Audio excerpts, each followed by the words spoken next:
Sainz, mon père m'a aidé à devenir un prédateur en sport auto. Un prédateur, carrément, Carlos Sainz. Oula, pourquoi pas. J'étais très timide, j'étais ami avec beaucoup de gens. Dans les autres pilotes de course, lorsque je débutais en karting, je me faisais sortir de la piste par des personnes que je n'aurais pas cru capables de faire ça, car nous avions de bonnes relations dehors de la voiture. Mon père me disait, dans la vie comme dans n'importe quel sport, soit tu manges les autres, soit tu te fais manger.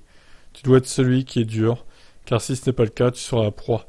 Ce conseil a changé ma carrière. Une fois que je mets mon casque, je fais en sorte d'être le prédateur et non la proie.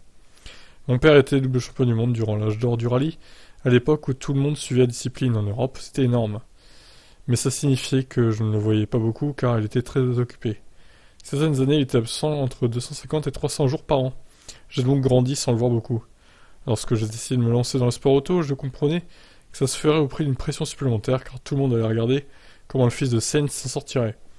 C'était difficile au début car lorsque vous avez 11 ans, vous ne comprenez pas pourquoi vous êtes davantage scruté que les autres. Mais on s'y habitue. Pour ce qui est de la course, je parie qu'il y a quelque chose de génétique dans tout ça car il y a une partie de moi dans une petite voiture électrique. Attendez, c'est quoi cette phrase-là? Il y a une vidée de moi? Non mais... Il y a une vidée de moi dans une petite voiture... Une vidéo, ah oui, d'accord, putain. Une vidéo de moi dans une petite voiture électrique lorsque j'avais 2 ans et demi.